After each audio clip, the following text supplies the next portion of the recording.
இன்னல்லதி ஃபரலாலைக்கல் குர்ஆன் லராது கைலாமா. அது நபியே, இந்த குர்ஆனை உன் மீது அருளிய இறைவன் சொல்கிறான், எந்த மக்காவை விட்டு பயத்தோடு கவலையோடு யாரும் பார்த்து விடுவார்களா, யாருக்கும் தெரிந்து விடுமா என்ற கவலையோடு நீங்கள் வெளியேறுகிறீர்களே, இதே மக்காவிற்கு ஒரு நாள் வருவீர்கள். இந்த மக்காவில் கொண்டு வந்து உங்களை நான் சேர்ப்பேன், கவலைப்படாதீங்க, தைரியமா போங்க, மீண்டும் இந்த மக்காவிற்கு நீங்கள் வருவீர்கள், ஜெயிப்பீர்கள் என்று இறைவன் வாக்குறுதி அளிக்கிறான். நபிகளாருடைய உள்ளத்திற்கு ஒரு ஆறுதலாக இருந்தது. நபிகளார் மதீனாவை நோக்கி பயணித்தார்கள். இப்படி நபிகள் நாயகம் ஸல்லல்லாஹு அலைஹி வஸல்லமுடைய வாழ்க்கையை நீங்க எடுத்து பார்த்தீங்கன்னா, நபிகளாருடைய வாழ்க்கையில அவர்கள் சந்தித்த அத்தனை சோதனைகளுக்கும் திருக்குர்ஆன் மருந்தாக இருந்தது. குர்ஆனுடைய வார்த்தை, குர்ஆனுடைய வாக்கியம் நபிகளாருடைய வேதனையிலிருந்து அவர்களை காப்பாற்றக்கூடிய கேடயமாக இருந்தது. அப்படிப்பட்ட இந்த திருமறை குர்ஆனை தினந்தோறும் நீங்கள் வாசித்து பாருங்கள். நம்முடைய வாழ்க்கையில் நாம் சந்திக்கக்கூடிய அத்தனை பிரச்சனைகளுக்கான தீர்வு இந்த திருமறை குர்ஆனில் இருக்கு. அஸ்ஸலாமு அலைக்கும் வரஹ்மத்துல்லாஹி வபரகாத்துஹு. கண்ணியத்திற்குரிய சகோதரிகளே, தினந்தோறும் திருமறையை ஏன் ஓத வேண்டும் என்ற தலைப்பினை இங்கே வழங்கியிருக்கிறார். பொதுவாக முஸ்லிம்களை பொறுத்தவரையிலும் திருமறை குர்ஆனை இரண்டு வகையில் அணுகுவார்கள். ஒன்று, மூல மொழியான அரபு மொழியில் திருமறை குர்ஆனை ஓதுவார்கள். இன்னொன்று, திருமறை குர்ஆனுடைய மொழியாக்கம், அவரவருடைய தாய் மொழியாக்கத்தின் அடிப்படையில் மொழியாக்கம் செய்யப்பட்ட திருமறை குர்ஆனுடைய வசனங்களை அந்த மொழிகளிலே அவர்கள் படிப்பார்கள். ரெண்டு வகை. ஓதுறதுனா அரபு மொழியில ஓதுவது, படிப்பதென்றால் அந்த தாய் மொழியிலே படிப்பது. அப்ப இந்த இரண்டு வகையான தொடர்புகள் தான் பெரும்பாலான முஸ்லிம்களிடத்தில் இருக்கிறது. அப்ப இந்த தலைப்பு வழங்கப்பட்டதற்கான நோக்கம் என்னவென்று சொன்னால், திருமறை குர்ஆனோடு தினந்தோறும் ஏதேனும் ஒரு வகையிலே ஒரு தொடர்பில் நாம் இருக்க வேண்டும். அது ஓதினாலும் சரி, படித்தாலும் சரி, திருக்குர்ஆனுடைய ஆழமான கருத்துக்களை உரையாக கேட்டாலும் சரி, திருமறை குர்ஆன் சொல்லக்கூடிய செய்திகளை சிந்தித்து நாம உணர்ந்தாலும் சரி, இப்படி ஏதாவது ஒரு வகையில் திருமறை குர்ஆனோடு நாம் தினந்தோறும் ஒரு தொடர்பில் இருக்க வேண்டும் என்ற விஷயத்தை மையப்படுத்தி தான் இந்த தலைப்பினை வழங்கியிருக்கிறார். இதுல நாம கவனிக்க வேண்டிய மிக வேதனைக்குரிய ஒரு விஷயம் என்னன்னு சொன்னா, இன்றைக்கு பெரும்பாலான முஸ்லிம்கள் திருமறை குர்ஆனை இறைவன் நமக்கு எதற்காக வழங்கியிருக்கிறான், இந்த திருக்குர்ஆன் எப்படிப்பட்ட ஒரு பொக்கிஷமாக இருக்கிறது என்பதை எல்லாம் மறந்து திருமறை குர்ஆனை ஒரு சடங்குக்கான பொருளாக, ஒரு சம்பிரதாயத்துக்கான பொருளாக இன்றைக்கு பெரும்பாலான முஸ்லிம்கள் மாற்றி வைத்திருக்கிறார்கள். இன்றைக்கு பெரும்பாலான முஸ்லிம்களுடைய வாழ்க்கையில திருமறை குர்ஆன் எந்த அளவுக்கு தொடர்பில் இருக்கிறது என்று நீங்க யோசிச்சு பாருங்க. சின்ன குழந்தையா இருக்கும்போது என்ன செய்வாங்கன்னா, குர்ஆனை கையில கொடுத்து மதரசாவுக்கு போய் ஓதிட்டு வா, இந்த அலிஃப் பா தான் சொல்லி மதரசாவில் போயிட்டு என்ன பண்ணுவாங்க, குர்ஆனை பாடமாக சரளமாக அரபில ஓதுவதற்கு கற்றுத்தரக்கூடிய மதரசாக்களுக்கு அனுப்பி வைப்பார்கள் சின்ன பிள்ளையா இருக்கும்போது. சரி, கொஞ்சம் வளர்ந்து பெரிய பிள்ளை ஆயிட்டாங்க, அவங்களுக்கு திருமணம் செய்து கொடுக்கணும்னு சொன்னா, அந்த திருமணம் செய்து அந்த பெண்ணு வந்து மாப்பிள்ளை வீட்டுக்கு போவாங்கல்ல, நிறைய சீர் கொடுத்து அனுப்புவாங்க. கட்டில், பீரோ, மெத்த, தலகாணி, அது இதுன்னு அது ஒரு பெரிய சீர்வரிசை போகும். அந்த சீர்வரிசையோட சேர்த்து என்ன பண்ணுவாங்க, பொண்ணு கையில குர்ஆனையும் கொடுத்து அனுப்புவாங்க. ரொம்ப முக்கியமா பார்த்து கவனமா இருந்துங்கன்னு சொல்லி குர்ஆனை என்ன செய்யறது, அந்த பெண்ணினுடைய மணப்பெண்ணுடைய கைகளிலே கொடுத்து அனுப்பிவிடக்கூடிய காட்சியை பார்க்கும். அல்ல, அதை விட இன்னும் கொஞ்சம் அதிகமாக நம்முடைய மக்கள் குர்ஆனை ஓதுறாங்கன்னு சொன்னா, இந்த ரமலானுடைய மாதம் வந்துச்சுன்னு சொன்னா ஒரு மாத காலம் என்ன செய்வாங்க, அந்த குர்ஆனுடைய அரபு மொழிகளிலே வேக வேகமாக சரளமாக ஓதுவாங்க. 30 நாளுக்குள்ள 30 ஜுஸுவை முடிச்சிடணும் என்று அப்படி வேகமாக திருமறை குர்ஆனை ஓதக்கூடிய ஒரு சூழல்ல இருப்பாங்க. அப்படியும் இல்லைன்னு வைங்க, யாராவது வீட்டில் இறந்துட்டாங்கன்னு சொன்னா, அந்த இறந்தவருக்காக 7வது நாள்ல அல்லது 40வது நாள்ல அல்லது 60வது நாள்ல அல்லது 1 வருஷம் கழிச்சு யாசின் ஓதுறதுக்கு குர்ஆன் எடுத்து வைப்பாங்க. இந்த நிலைமையில தான் இஸ்லாமிய சமுதாயத்தில் குர்ஆன் வைக்கப்பட்டிருக்கிறது. ஆனால் உண்மையிலேயே திருமறை குர்ஆன் இதற்காகத்தான் நமக்கு அருளப்பட்டதா? செத்தவருக்கு எடுத்து வைத்து யாசின் ஓதுவதற்காகத்தான் அல்லாஹ் திருமறை குர்ஆனை அருளினானா? திருமணம் செய்து மணப்பெண் மணமகனுடைய வீட்டிற்கு செல்லும் போது அவர்களுடைய கையிலே கொடுப்பதற்காகத்தான் அல்லாஹ் குர்ஆனை அருளினானா? திருமறை குர்ஆன் இஸ்லாமிய சமூகத்திற்கு எதற்காக வழங்கப்பட்டிருக்கிறது? இந்த திருக்குர்ஆன் எப்படிப்பட்ட பொக்கிஷமாக இருக்கிறது?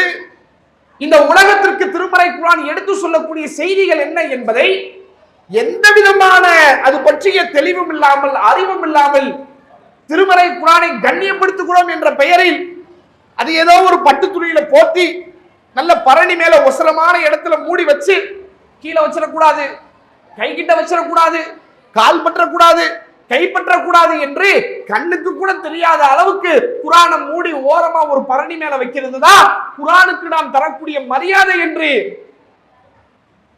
இஸ்லாமிய சமுதாய மக்கள் புரிந்து வைத்திருக்கிறார்களே. யோசித்து பாருங்கள், திருமறை குர்ஆன் அருளப்பட்டதனுடைய நோக்கம் இதுவா?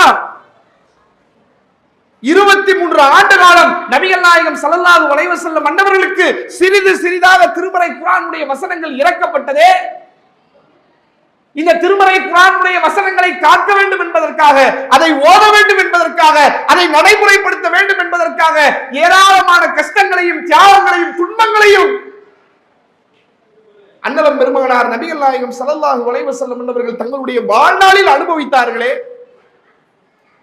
இந்த வேத வசனத்தை தொழுகையிலே நின்று ஓத முடியவில்லை என்பதற்காக தன்னுடைய ஊரை விட்டு உறவை விட்டு அல்லாஹ்வுடைய தூதர் அவர்கள் தன்னந்தனியாக அகதியாக மக்காவை விட்டு மதீனாவை நோக்கி ஹிஜ்ரத் செய்து சென்றார்களே. ஏராளமான யுத்தகலங்களை சந்தித்தார்களே, பல்வேறு விதமான சிரமங்களையும் சோதனைகளையும் நபிகளார் சந்தித்தார்களே. ஏன்?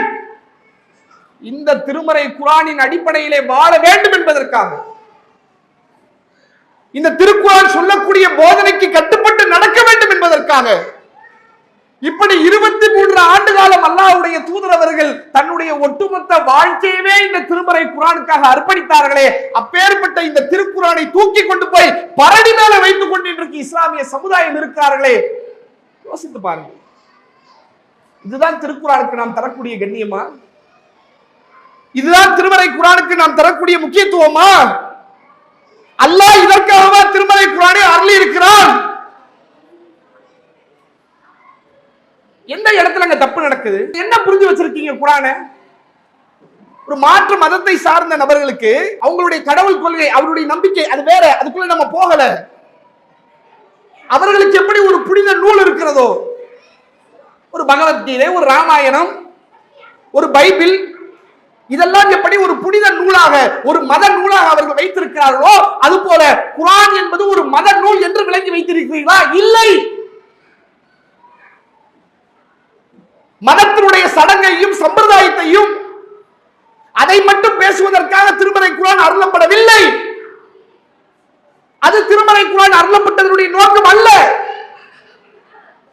திருமறை குர்ஆன் என்பது இந்த ஒட்டுமொத்த உலகத்திற்கு நேர்வழி காட்டக்கூடியதாக, நன்மை தீமையை பிரித்து காட்டக்கூடியதாக, இறைவனிடமிருந்து நபிகள் நாயகம் ஸல்லல்லாஹு அலைஹி வஸல்லம் மன்னவர்களுக்கு அருளப்பட்ட அற்புதமாக இருக்கிறது. மிராக்கிள். என்னங்க நினைச்சிட்டு இருக்கீங்க? குர்ஆன் ஒரே ஒரு பேப்பர்ல ஒரு பக்கம் அரபி எழுத்து இருக்குது, ஒரு பக்கம் தமிழ் எழுத்து இருக்குது, அவ்வளவுதான் குர்ஆனா?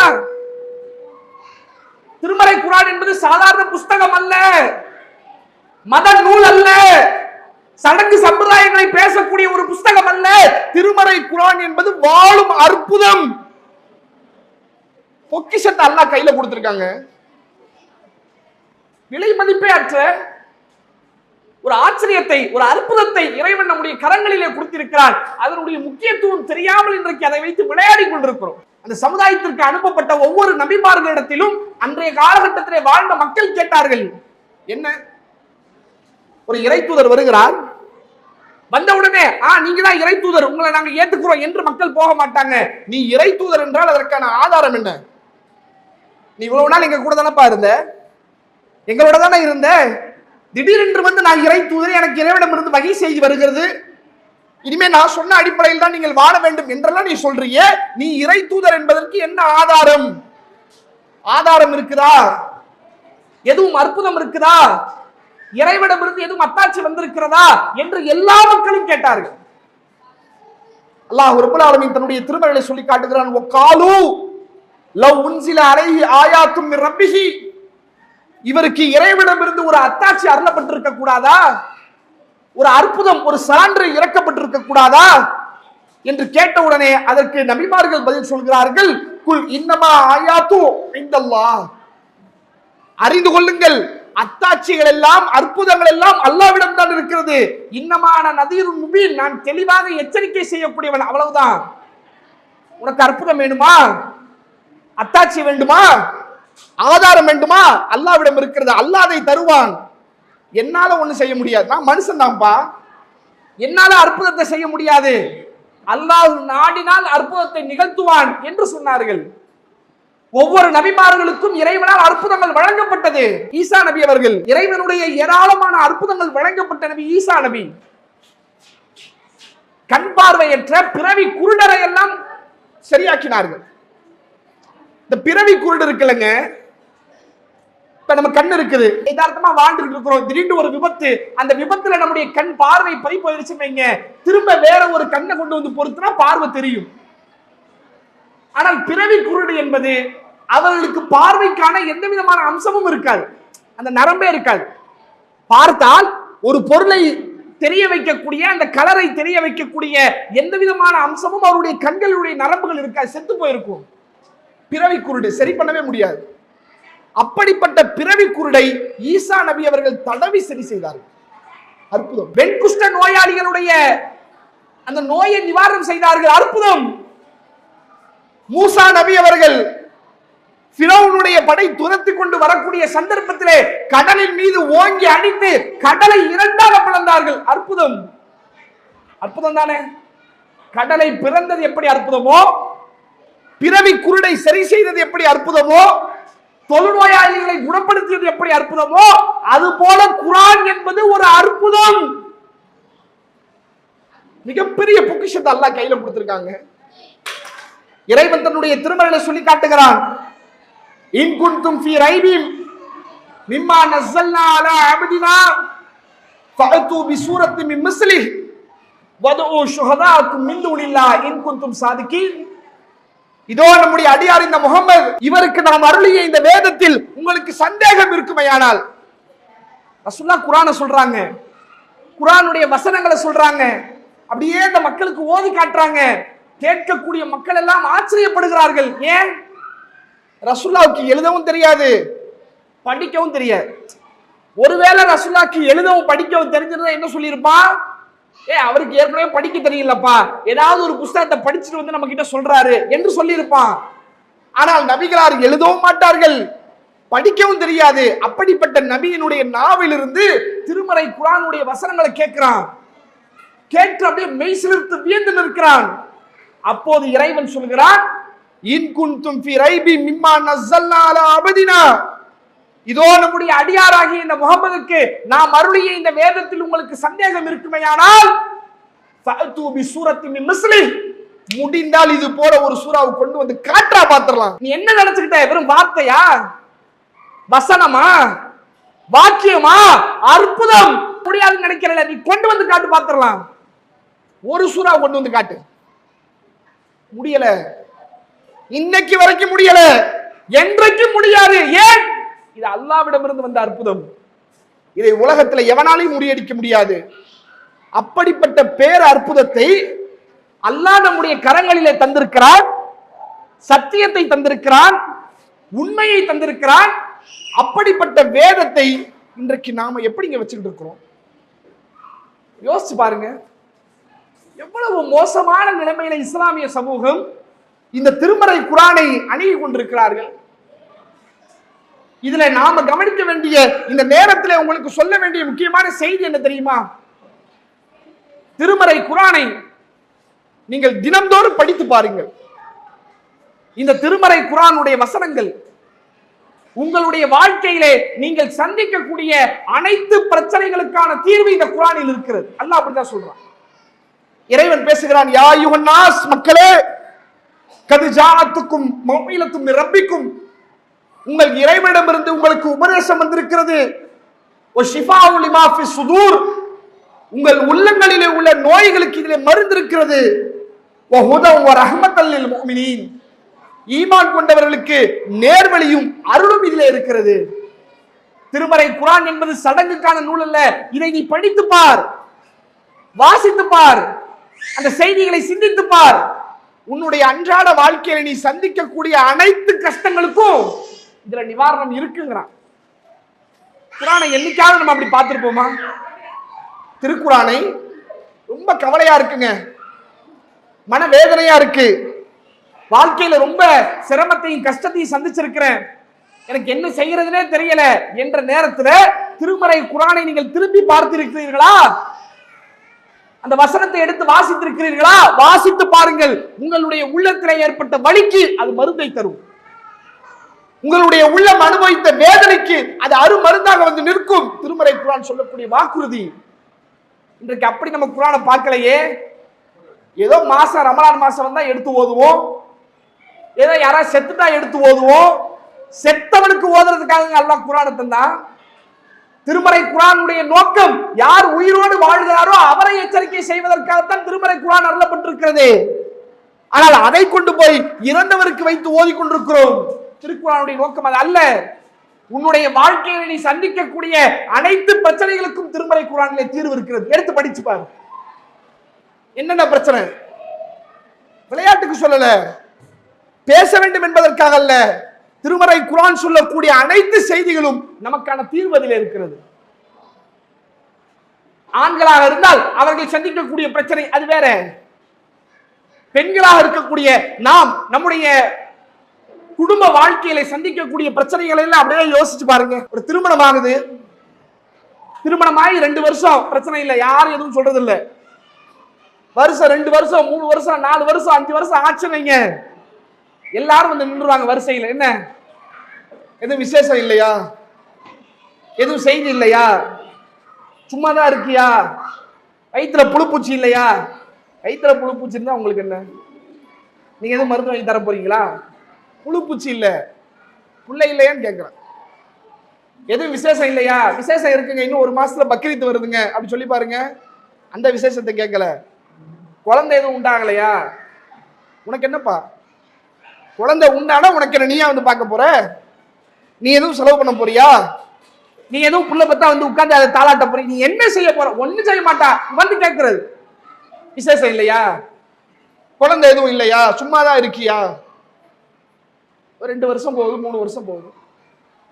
ஊர்ல இருக்கிற அத்தனை பேர் இதே கேள்வியை திரும்ப திரும்ப கேட்டா ஆண்கள் கூட ஏதோ ஒரு வகையில் அதை சமாளிச்சுட்டு போயிடுவாங்கன்னு வைங்க. பெண்களுடைய நிலைமை என்ன? ஓயாம இதையே கேட்டுக்கிட்டு இருக்காங்க. என்ன செய்யறது? நாங்களும் எல்லா டாக்டர்கிட்டையும் போய் பார்த்தாச்சு, அந்த டாக்டர்கிட்ட பார்த்தாச்சு, இந்த டாக்டர்கிட்ட பார்த்தாச்சு, அலோபதியில பார்த்தாச்சு, அக்குபஞ்சர்ல பார்த்தாச்சு, சித்தாவில் போய் பார்த்தாச்சு, என்னென்ன மருத்துவம்லாம் இருக்கிறோம் எல்லாத்தையும் பார்த்தாச்சு. குழந்தை பிறக்கல, லேட் ஆகுது. என்ன செய்ய சொல்றீங்க? கடைசியில் என்ன மனநிலைக்கு வரான்? கூட்டத்தலைவனா ஒருத்தர் சொல்லுவான், நீங்க அங்க ஒரு தர்கா இருக்கு, போய் ஒரு நாள் தங்கி அந்த தர்காவில் ஒரு கிணறு இருக்கும், அந்த கிணறை பார்த்தீங்கன்னு வைங்க, அவ்வளவுதான். அந்த மாதிரி ஒரு பாலடைஞ்ச கிணறு ஒண்ணு கிடக்கும். அந்த கிணத்துல இருந்து தண்ணி எடுத்து குடிச்சிங்கன்னு வைங்க, 10 மாசத்துல புள்ள வந்துடும். அப்படி சரி, இவனை பார்ப்பான், என்னென்னமோ நம்ம செஞ்சு பார்த்தாச்சு, எதுவும் சரிப்பட்டு வர மாதிரி தெரியல, நம்ம என்ன பண்ணிடலாம், இதுக்கும் போய் பார்த்துருவோமே என்று போய் தன்னுடைய ஈமானையும் இழந்து மறுமையினுடைய நன்மையும் நாசமாக்கி நரக படுகொலிக்கு போகக்கூடிய காட்சியை நம்ம பார்க்கிறோம். இருக்கா இல்லையா? இந்த பிரச்சனை இல்லாத குடும்பம் ஏதாவது இருக்குதா? எல்லா குடும்பங்களும் இந்த பிரச்சனை, சொந்தக்காரங்களுக்கு மத்தியில பிரச்சனை. திருமறை குர்ஆன் இதற்கு தீர்வு சொல்கிறது. அல்லாஹ் ரப்பல் ஆலமீன் தன்னுடைய திருமறையிலே பேசுகிறான், வயஹபு லிமன் யஷாஉ இனாஸ் வயஹபு லிமன் யஷாஉ ذுகூர் அவ் யுஸவ்விஜுகும் ذுக்ரானா வ இனாஸா. அல்லாஹ் நாடியவருக்கு ஆண் குழந்தையை தருகிறான், அல்லாஹ் நாடியவருக்கு பெண் குழந்தையை தருகிறான், அல்லாஹ் நாடியவருக்கு இருவரையும் தருகிறான், அல்லாஹ் நாடியவர்களை மலடாக விடுறான். என்னடா உன்னுடைய முயற்சி? என்ன என்ன வந்துட்டு பிள்ளை இல்லையா பிள்ளை இல்லையா விசேஷம், அவன் என்ன செய்வான்னு நினைக்கிற? அதற்கான முயற்சி செய்யலாம், அவ்வளவுதான். குழந்தை உண்டு செய்வது என்பது அவன் கையில இருக்கிறா, அந்த கணவன் மனைவியினுடைய கையில இருக்கிறா, அது ஏன் கையில இருக்குப்பா. கணவனுடைய உயிரணு மனைவியினுடைய சினை முட்டையில கொண்டு போய் சேர்த்து அதை வளர்த்து அதை பராமரித்து பக்குவப்படுத்தி 10 மாசத்துல ஒரு குழந்தை வடிவில கொண்டு வந்து வெளியே தள்ளுகிறானே, யார் செய்யறது? நான் செஞ்சுக்கிட்டு இருக்கிறேன். நீ என்ன அவங்ககிட்ட போய் கேட்டுக்கிட்டு இருக்க? நீ ஏன் அவனை சொல்லிக்கிட்டு இருக்கிற? அது என் கையில இருக்குது, நான் நாடும் போது தருவேன், நான் எப்ப நாடுறேனோ அப்பதான் கிடைக்கும். அல்லாஹ் பதில் சொல்லுவோம். அது உங்களுக்கு மனசு ஆறலையா? அல்லாஹ் நாடும் போதுதான் தருவான். இருந்தாலும் அதுல ஒரு தவிப்பு இருக்கிறது, ஒரு அங்கலாய்ப்பு இருக்கிறதா? திருமறை குர்ஆனுடைய வரலாற்றை எடுத்து பாருங்க. சூரத்துல் மரியமுடைய ஆரம்ப வசனம், காஃப் ஹா யா ஐன் ஸாத் ذிக்ரு ரப்பிக அப்தஹு ஜக்கரியா இத் நாதா ரப்புஹு நிதான ஹஃபியா கால ரப்பி இன்னி வஹனல் அல்மு மின்னி வஸ்தஅல ரஅஷு ஷைபா வலம் அகும் பிதுஆஇ ரப்பி ஷகியா இன்னி ஹிஃப்துல் மவாலிய மி வராயி வ கானத் இம்ராத்தி ஆக்கிலா வஹப்லி மின் லதுன்க வலியா. ஜக்கரியா என்கிற நல்லடியார் தன்னுடைய இறைவனிடத்திலே கேட்ட பிரார்த்தனையை அப்படியே அல்லாஹ் பதிவு செய்கிறான். ذிக்ரு ரப்பிக அப்தஹு ஜக்கரியா, ஜக்கரியா என்ற அடியார் தன்னுடைய இறைவனிடத்திலே பிரார்த்தனை செய்தாலே அதை நினைத்து பாருங்கள். இதுநாதா ரப்புஹு நிதான ஹஃபியா, அவர் தனிமையில் நின்று தன்னுடைய இறைவனை அழைத்தார். அவர் சொல்கிறார், கால ரப்பி இன்னி வஹனல் அல்மு மின்னி வஸ்தஅல ரஅஷு ஷைபா வலம் அகும் பிதுஆஇ ரப்பி ஷகியா. இறைவா, என்னுடைய எலும்புகள் எல்லாம் பலவீனப்பட்டு விட்டது, என்னுடைய தலைமுடி நரையால் மின்னுகிறது, என்னுடைய மனைவியோ குழந்தை பெறக்கூடிய ஆற்றலற்று கிடக்கிறாள். ஆனா உன்னிடத்துல துவா கேட்பதை விட்டு நான் நிராசை அடைய மாட்டேன், நீ எனக்கு குழந்தையை தா இறைவா. அல்லாஹ் என்னங்க மனித அறிவு என்னங்க? குழந்தை பிறக்கணும் நம்ம என்னங்க சொல்லுவோம்? டாக்டர் கிட்ட போய் கேட்கறீங்க, என்ன சொல்லுவாங்க? கணவருடைய உயிரணுக்கு அந்த ஆற்றல் இருக்குதா சோதிச்சு பார்ப்பாரு. மனைவியினுடைய சினை முட்டையில அது போய் தங்கக்கூடிய அளவுக்கு மனைவிக்கு கெப்பாசிட்டி இருக்குதா பார்ப்பாரு. எல்லாம் இருந்தாதான் குழந்தை பிறக்குமா இல்லையா என்று சொல்லுவாரு. ஜக்கரியா அலைஹிஸ்ஸலாம் அவங்க சொல்றாங்க, இறைவா, நான் கிழவனாக மாறிவிட்டேன், தலைமுடியெல்லாம் நரையால மின்னுது, என் எலும்புகள் எல்லாம் பலவீனமாயிருச்சு, என்னுடைய மனைவியோ மகப்பேறு அற்றவளாக மாதவிடாய் அற்றவளாக இருக்கிறாள். மாதவிடாய் வந்தாதான் சினை முட்டை உள்ள இருக்குன்னு அர்த்தம், மாதவிடாய் வரலையா சினை முட்டை இல்லைன்னு அர்த்தம், குழந்தை தங்காது. அப்படிப்பட்ட நிலைமையில என்னுடைய மனைவி இருக்கிறாள். இந்த சூழல்ல இறைவா உன்னிடத்துல நான் கேட்கிறேன், நீ குழந்தையை தா இறைவா. அல்லாஹ் தந்தானா இல்லையா? நான் கேட்கிறேன், இது என்ன கதையா? கேட்கறதுக்கு சுவாரஸ்யமா சொல்லப்பட்ட விஷயமா? வரலாறு இல்லையாங்க? இந்த செய்தியை தினந்தோறும் படித்தால் நம்முடைய ஈமான் வலுப்பெறுமா வராதா? உள்ளத்தை உறுதிப்படுத்தக்கூடிய செய்திகளை திருமறை குர்ஆன்ல இறைவன் சொல்லிக் கொண்டிருக்கிறான். ஆனால் அந்த திருமறை குர்ஆனை திருப்புவதற்கு நம்முடைய உள்ளம் வர மாட்டேங்குது. எடுத்து படித்து பாருங்க. என்ன கஷ்டம் உங்களுக்கு? என்ன பிரச்சனை? குழந்தை பிரச்சனையா? எடுத்து படி. திருக்குர்ஆனுடைய வரலாற்று செய்தி, உன்னுடைய வாழ்க்கையில் நீ சந்திக்கக்கூடிய அனைத்து துன்பங்களுக்கான தீர்வு திருமறை குர்ஆனில் இருக்கிறது. நபிகள் நாயகம் ஸல்லல்லாஹு அலைஹி வஸல்லம் அவருடைய வாழ்க்கையில அல்லாஹ்வுடைய தூதர் அவர்கள் மக்காவிலே இருந்து மதீனாவுக்கு ஹிஜ்ரத் செய்து போகக்கூடிய ஒரு கட்டம். ஒட்டுமொத்த சொத்தை இழந்து, குடும்பத்தை இழந்து, சொந்தத்தை இழந்து, எல்லாவற்றையும் விட்டுவிட்டு அல்லாஹ்வுடைய தூதர் அவர்கள் மக்காவிலே இருந்து மதீனாவுக்கு செல்கிறார்கள். எப்படிப்பட்ட நிலைமை? நபிகளாரை காப்பாற்றுவதற்கு ஆள் இல்லை, நபிகளாருக்கு ஆதரவு தருவதற்கு ஆள் இல்லை. தன்னந்தனியாக தவிக்க விட்டவர்களாக கவலையோடு, வருத்தத்தோடு, கண்ணீரோடு நபிகளார் மக்காவை விட்டு கிடக்கிறார்கள். எதிரிகளுடைய கை ஓங்கி இருக்கிறது. இந்த சத்தியத்தை அழிக்க வேண்டும் என்று எதிரிகள் சூழ்ந்திருக்கிறார்கள். எந்த விதமான ஆயுதமும் இல்லாமல், எதிரிகளை எதிர்க்க முடியாமல், பயத்தோடு பதற்றத்தோடு, யார் நம்மை பார்த்து விடுவார்களா, நம்மை கொலை செய்து விடுவார்களா, நாம் இங்கேதான் இருக்கிறோம் என்ற செய்தியை சொல்லி விடுவார்களா என்று பயந்து பயந்து பயந்து அல்லாஹ்வுடைய தூதர் அவர்கள் தன்னுடைய உயிரை கையிலே பிடித்து மக்காவிலே இருந்து மதீனாவுக்கு செல்கிறார். அந்த நேரத்தில் இறைவன் திருமறை குர்ஆனிலே வசனத்தை இறக்குகிறான். அதே நேரத்தில் அல்லாஹ்வுடைய தூதர் அவர்கள் இந்த திருக்குர்ஆனோடு யாரெல்லாம் தொடர்பில் இருக்கிறார்களோ அவர்களுக்கு நாளை மறுமையிலே கிடைக்கக்கூடிய ஏராளமான நற்பயன்களை நபிகளார் சொல்கிறார்கள். இறை தூதர் அவர்கள் சொல்கிறார்கள், இக்ரவுல் குர்ஆன், குர்ஆனை நீங்கள் ஓதி வாருங்கள், குர்ஆனை நீங்கள் படித்து வாருங்கள். ஃபைன்னஹு யாதி யௌமல் கியாமத்தி ஷஃபியன் லி அஸ்ஹாபிஹி, நாளை மறுமையிலே நீங்கள் ஓதிய இந்த குர்ஆன் உங்களுக்காக வந்து பரிந்துரை செய்யும். இறைவா, இவர் என்ன படிச்சார், என்னை வாசித்திருக்கிறார், என்னுடைய கருத்துக்களை இவர் புரிந்திருக்கிறார் என்று உங்களுக்காக இந்த திருக்குர்ஆன் நாளை மறுமையிலே வந்து பரிந்துரை செய்யும் என்றார்கள். திருமறை குர்ஆன் நாளை மறுமையை நமக்கு பரிந்துரை செய்ய வேண்டுமா? இன்றைக்கு திருமறை குர்ஆனை எடுத்து வாசியுங்கள். அடுத்து அல்லாஹ்வுடைய தூதர் சொல்கிறார்கள், யூதாபில் குர்ஆன் யௌமல் கியாமா, நாளை மறுமையிலே வ அஹ்லிஹில் லதீன கானூ யஅமலூன பிஹி, இந்த திருமறை குர்ஆனை வாசித்து அதன் அடிப்படையில் யார் வாழ்ந்தார்களோ அப்படிப்பட்டவர்களுக்கு பரிந்துரை செய்வதற்காக திருமறை குர்ஆன் வரும். சூரத்துல் பக்ராவும் ஆல இம்ரானும் இவருக்கு பரிந்துரை செய்வதற்காக போட்டி போடும். ஏன்? இந்த உலகத்திலே அவர் அதை படித்திருக்கிறார், அதன் கருத்துக்களை விளங்கியிருக்கிறார், அதன் அடிப்படையில் அமல் செய்திருக்கிறார். அவருக்காக நாளை மறுமையிலே திருமறை குர்ஆன் வந்து பரிந்துரை செய்யும் என்று நபிகள் நாயகம் ஸல்லல்லாஹு அலைஹி வஸல்லம் அவர்கள் சொல்கிறார்கள். அதே போல அல்லாஹ்வுடைய தூதர்கள் சொன்னார்கள், நாளை மறுமையிலே வானவர்களோடு நீங்கள் இருக்க வேண்டுமா, மலக்குமார்களோடு இருக்க வேண்டுமா, இறைவனுக்கு மிக நெருக்கமான படைப்பாக இருக்கக்கூடிய வானவர்களுடைய அந்தஸ்தை நீங்கள் பெற வேண்டுமா, திருக்குர்ஆனை ஓதுங்க. நபிகளார் சொன்னார்கள், மஸலுல்லதி யக்ரவுல் குர்ஆன் வஹுவ ஹாஃபிலுன் லஹு, யார் திருமறை குர்ஆனை ஓதி அதை மனனம் செய்கிறாரோ, மஅ ஸஃபரத்தில் கிராமில் பரரா, சங்கைக்குரிய கண்ணியம் பொருந்திய வானவர்களோடு நாளை மறுமையில் அவர் இருப்பார். குர்ஆனை வாசிக்கிறோம், மனப்பாடம் பண்றோம். நேத்து 10 சூரா தெரியும், இன்னைக்கு 2 சூரா அதிகப்படுத்தி இருக்கிறோம். ஒரு மாசத்துல 15 சூரா மனப்பாடம் பண்ணி இருக்கிறோம். ஒரு வருஷத்துல ஒரு ஜுஸு மனப்பாடம் பண்ணி இருக்கிறோம். அப்படியே அந்த மனனத்தினுடைய அளவு அதிகரிக்க அதிகரிக்க நாளை மறுமையிலே வானவர்களோடு இருக்கக்கூடிய ஒரு ஸ்கூலம் ஏன் நம்மளை சுத்தி வானவர்களாக இருப்பார்கள். ஏன்? இவர் திருக்குர்ஆனை மனனம் செய்திருக்கிறார். அடுத்து நபிகளார் சொல்கிறார்கள், ஓ மஸலுல்லதி யக்ரவுல் குர்ஆன், ஒருவர் திருமறை குர்ஆனை படிக்கிறார், வஹுவ யதஆஹது, ஆனால் சிரமப்பட்டு படிக்கிறார். குர்ஆனை படிக்கிறாரு, அதை ஓத நினைக்கிறாரு, சரளமா ஓத வரல, திக்குறாரு, கஷ்டப்படுறாரு. ஆனாலும் விடாம அவர் குர்ஆனை ஓதிக்கிட்டே இருந்தாருன்னு சொன்னா ஃபலஹு அஜ்ரான், அவருக்கு 2 கூலி இருக்கிறது. பொதுவா ஒரு புத்தகத்தை படிக்கிறோம் வைங்களேன், ஒரு 4 பேப்பர் படிப்போம், ஒண்ணுமே புரியலன்னு வைங்க, தூக்கி போட்டு என்னடா இது ஒண்ணுமே புரியல, என்ன சொல்ல வரான்னு விளங்கலையே என்று தூக்கி போட்டுருவோம்.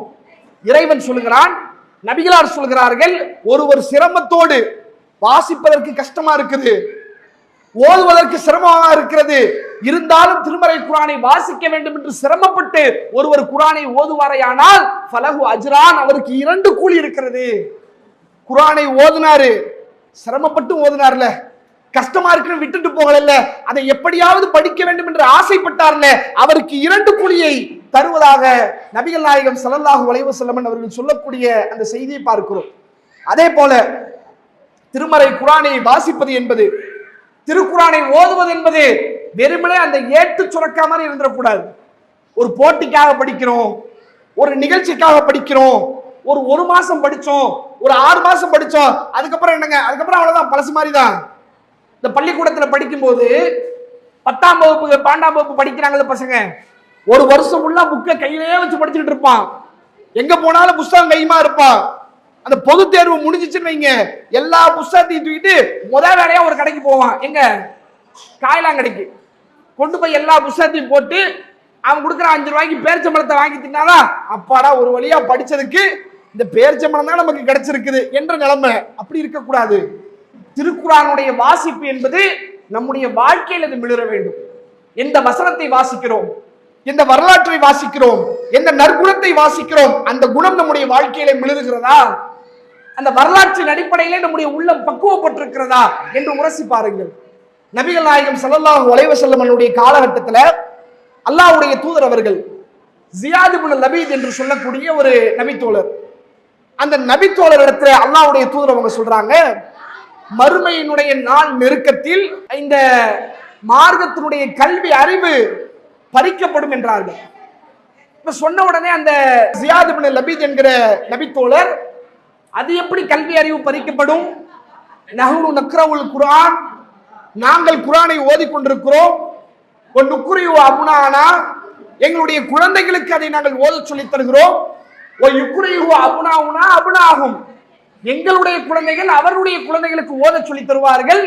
பிறகு எப்படி மார்க்க அறிவு பறிக்கப்படும், நாங்க தான் குர்ஆன் ஓதிக்கிட்டு இருக்கிறோமே, குர்ஆனை படிச்சுக்கிட்டு இருக்கிறோமே, குர்ஆனை நாங்கள் படித்துக் கொண்டிருக்கும் போது எப்படி எங்களுடைய கல்வி அறிவு பறிக்கப்படும் என்றார்கள். அதற்கு அல்லாஹ்வுடைய தூதர் அவங்க சொன்னாங்க, அடப்பா யூத கிறிஸ்தவர்களை நீ பார்க்கலையா, யூத கிறிஸ்தவர்கள் வேதத்தை படிக்கிறார்கள், ஆனால் அதன் அடிப்படையில் அவர்கள் அமல் செய்யவில்லை. வேதத்தை படிச்சுட்டு அதன் அடிப்படையில் இவன் அமன் செய்யவில்லை என்றால் இவன் படிச்ச என்ன புண்ணியம்? அது என்ன கதை புக்கா? அது என்ன வரலாறு புக்கா? அது என்ன சுவாரஸ்யமா சொல்லக்கூடிய புஸ்தகமா? வேதத்தை படித்தால் அதன் அடிப்படையில் நடக்க வேண்டும். நீ நடக்கலன்னு சொன்னா அந்த வேதத்தை படிச்ச புண்ணியம் இல்லை என்றார்கள் நபிகள் நாயகம் ஸல்லல்லாஹு அலைஹி வஸல்லம் அவர்கள்.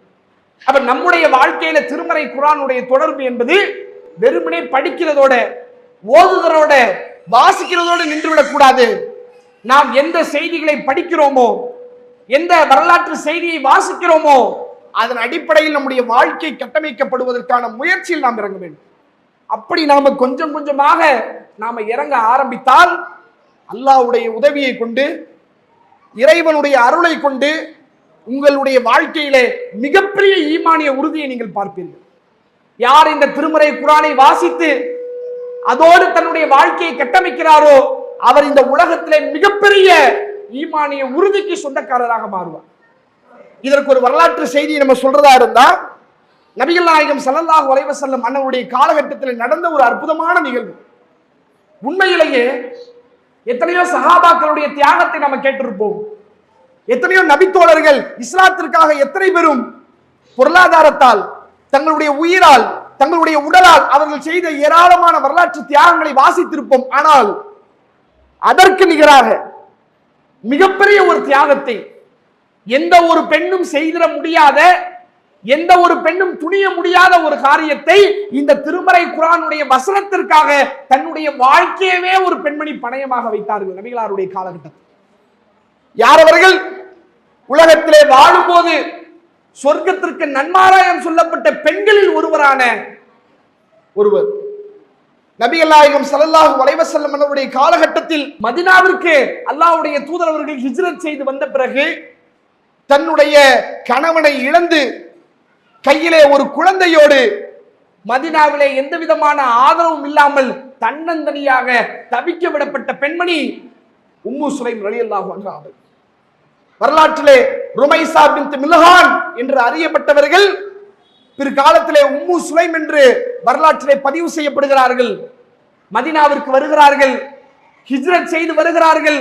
கையிலே குழந்தை, கணவர் இல்லை, அரவணைப்பதற்கு ஆள் இல்லை, பொருள் தருவதற்கு ஆள் இல்லை, உணவு தருவதற்கு ஆள் இல்லை, தன்னை ஏன் என்று விசாரிப்பதற்கு கூட ஆள் இல்லை. தன்னந்தனியாக மதீனாவிலே தவிக்க விடப்பட்ட நிலைமையிலே உம்மு சுலைம் ரலியல்லாஹு அன்ஹா அவர்கள் இருக்கிறார். அந்த நேரத்தில் உம்மு சுலைம் அவர்களுடைய நற்குணத்தை கேள்விப்பட்டு, அவர்களுடைய நன்னடத்தையை கேள்விப்பட்டு, மதீனாவிலே இருக்கக்கூடிய செல்வந்தர்களில் மிகப்பெரிய செல்வந்தரான அபூ தல்ஹா அவர்கள் இந்த உம்மு சுலைமை திருமணம் செய்ய வேண்டும் என்ற விருப்பத்தை கொண்டு வந்து சொல்கிறார். உம்மு சுலைமே, உன்னை நான் திருமணம் செஞ்சுக்கிறேன் என்று அபூ தல்ஹா சொல்கிறார். யோசித்து பாருங்கள், என்ன நிலைமையில இருக்காங்க. தன்னை ஆதரிப்பதற்கு, அரவணைப்பதற்கு, தனக்கு உதவி செய்வதற்கு யாருமே இல்லாத ஒரு சூழலில் தன்னந்தனியாக தவிக்க விடப்பட்ட உம்மு சுலைம் அவர்கள் ஆதரவு கடன் கொடுக்க ஒருவர் வருகிறார். எப்படிப்பட்டவர்? மதீனாவிலே மிகப்பெரிய செல்வந்தர், மதீனாவிலே இருக்கக்கூடிய ஆண்களிலேயே அவ்வளவு அழகானவர், நல்ல குணம் படைத்தவர், சிறந்த செல்வம் படைத்தவர். அப்படிப்பட்ட ஒரு நபர் தன்னை திருமணம் செய்வதற்காக வருகிறார் என்றால் உலகத்திலே எந்த பெண்ணாவது மறுப்பாளா? எந்த பெண்ணாவது இந்த வாய்ப்பை இழப்பாளா? ஆஹா, நமக்கு நல்ல ஒரு வாய்ப்பு கிடைச்சிருச்சு, இதை விட்டோன்னு சொன்னா நமக்கு வேற வழியே கிடையாது என்று அப்படியே சரணாகதி அடைந்து விடுவாள். உம்மு சுலைம் ரலியல்லாஹு அன்ஹா அவர்கள் செய்த தியாகம் என்ன தெரியுமா? இன்றைக்கு எந்த திருமறை குர்ஆனை அற்பமாக இஸ்லாமிய பெண்மணிகள் பார்த்து கொண்டிருக்கிறார்களோ அந்த பெண்களுக்கு முன்மாதிரியாக இருக்கிறார்கள் உம்மு சுலைம் அவர்கள். திருமறை குர்ஆனுடைய ஒரு வசனத்திற்காக தன்னுடைய வாழ்க்கையவே பணயம் வைத்தார்கள் உம்மு சுலைம் ரலியல்லாஹு அன்ஹா அவர்கள். அபூ தல்ஹா கேட்கிறார், உம்மு சுலைமே, உன்னை நான் திருமணம் செய்து கொள்கிறேன், என்னை நீ திருமணம் செய்து கொள்கிறாயா என்று கேட்டார். அதற்கு உம்மு சுலைம் அவர்கள் சொன்ன பதில் என்ன தெரியுமா? யா அபா தல்ஹா, அபூ தல்ஹாவே, உன்னை போன்ற ஒருவர் பெண் கேட்டு வந்து இந்த மதீனத்து தேசத்திலே வாழக்கூடிய எந்த பெண்ணும் மறுக்க மாட்டாள். ஏன்? நீ அழகானவர், செல்வம் படைத்தவர், நற்குணம் கொண்டவர், இப்படிப்பட்ட நல்லவராக இருக்கக்கூடிய உங்களை மனந்தே தீர வேண்டும் என்று எல்லா பெண்களும் ஆசைப்படுவார்கள். ஆனால் என்னால் உன்னை திருமணம் செய்து கொள்ள முடியாது. ஏன் தெரியுமா? அந்த ரஜுலுன் காஃபிர், நீ இணை வைக்கக்கூடிய மனிதராக இருக்கிறாய், நானோ முஸ்லிமான பெண்ணாக இருக்கிறேன், நான் வாசிக்கக்கூடிய திருமறை குர்ஆன் இதற்கு எனக்கு இடம் தரவில்லை. இறைவனிடமிருந்து இறக்கி அருளப்பட்ட வேத வரிகள் இதற்கு எனக்கு அனுமதி தரவில்லை. லா துன்கியுல் முஷ்ரிகீன ஹத்தா யுமினு. இணை வைக்கக்கூடிய ஆண்களுக்கு உங்களுடைய பெண்களை நீங்கள் திருமணம் செய்து கொடுக்காதீர்கள், அவர்கள் ஈமான் கொள்ளுகின்ற வரை என்று திருமறை குர்ஆனுடைய வசனம். அதை வாசித்த உம்மு சுலைம் அவர்கள் சொல்கிறார்கள், இந்த வசனத்திற்கு மாற்றமாக உங்களை என்னால் திருமணம் செய்து கொள்ள முடியாது. அபூ தல்ஹாவே, நீங்கள் இஸ்லாத்தை ஏற்றுக்கொள்ளுங்கள். நீங்கள் இஸ்லாத்தை ஏற்றுக்கொண்டால் மஹரி, அதையே என்னுடைய மகராக ஏற்று உங்களை நான் திருமணம் செய்து கொள்கிறேன். நீங்க இஸ்லாத்தை ஏற்றுக்கிறீங்களா என்று கேட்டார். அவர் சம்மதிக்கிறார், இஸ்லாத்தை ஏற்றுக்கொள்கிறார். பிறகு அவருடைய திருமணம் நடந்தது. யோசித்து பாருங்க, திருக்குர்ஆனுடைய ஒரு வசனத்திற்காக தன்னுடைய வாழ்க்கையவே பணயமாக வைத்தார்களே. இன்றைய இஸ்லாமிய சமுதாயம், பெண்கள் சமுதாயம் இந்த திருமறை குர்ஆனை எப்படி அணுகி கொண்டிருக்கிறோம்? இன்ஷா அல்லாஹ் நம்முடைய வாழ்க்கையினுடைய பெரும்பகுதியை இந்த திருமறை குர்ஆனை வாசிப்பதிலேயும், அதை ஓதுவதிலேயும், அதன் அடிப்படையில் அமல் செய்வதிலேயும் நம்முடைய வாழ்க்கையை நாம் கட்டமைக்க வேண்டும். அதுதான் நாளை மறுமையினுடைய வெற்றிக்கான வழியாகவும் இந்த உலகத்தினுடைய நிம்மதிக்கான வழியாகவும் இருக்கும். அந்த அடிப்படையிலே தினந்தோறும் திருமறையை நாம் ஓத வேண்டும். அப்படி ஓதுவதன் மூலமாக மறுமையிலே வெற்றி பெறக்கூடிய பாக்கியத்தினை எல்லாம் வல்ல இறைவன் நம் அனைவருக்கும் தர வேண்டும் என்ற பிரார்த்தனையோடு என்னுடைய உரையை நான் நிறைவு செய்கிறேன். வாஹிரு தஅவானா அல்ஹம்துலில்லாஹி ரப்பில் ஆலமீன். அஸ்ஸலாமு அலைக்கும் வரஹ்மத்துல்லாஹி வபரகாத்துஹு.